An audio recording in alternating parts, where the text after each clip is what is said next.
Senator Cornyn for putting together this press conference. And as my colleagues have stated, we have seen a real crisis in the United States. And why? It didn't have to happen.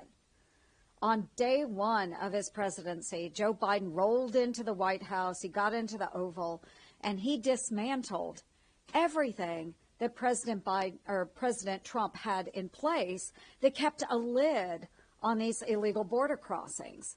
So now here we are years later, and it has taken 10 million illegal border crossings for President Biden to step up and acknowledge that there is a crisis at the border.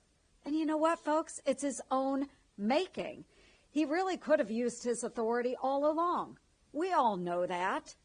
And yet he chose to do absolutely nothing about it. So why is he doing it now? Well, folks, you don't have to be that intelligent to see what's going on. We have an election just a few months away. And this is the number one issue across the United States. In Iowa, it's gone back and forth between the border and inflation, both caused by President Joe Biden. But right now you ask Iowans, what's the major issue on the horizon? And they will tell you it is our southern border. So Biden halted border wall construction that was underway. Build the border. That's what we saw in the Trump administration.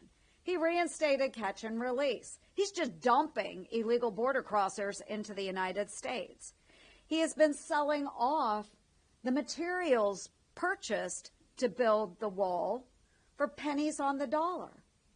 Pennies on the dollar, taxpayer dollars. And the Democrats have blocked Sarah's law, which is really important to me.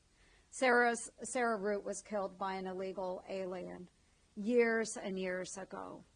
And we have been trying to do something about this, and yet we see Democrats in cahoots with Joe Biden saying, no way, just let these violent illegals go free. And you know what? Again, this is all a stunt. It's a political stunt. You know, there's doublespeak in the White House. We hear it all the time. You know, I'll give you some examples. I have an ironclad commitment to Israel. Oh, but let's support Hamas and the Palestinians in their protests. Let's block weapons from going to Israel.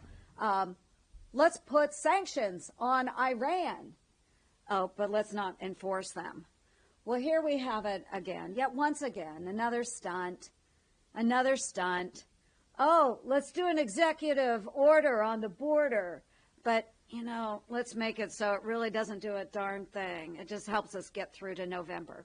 This is such a ridiculous point in time, so much so that over the weekend I had a family gathering, and my mother said, you know, one of our family members that she was talking with, she's a lifelong Democrat. She is a lifelong Democrat, folks. Her husband had to write me a campaign check because she didn't want her name associated with a Republican. That's how Democrat she is. And she told my mother, I'm thinking of voting for President Trump. I will not cast my vote for President Biden. That's how bad things are, folks. People are seeing through it. Iowans are seeing through it.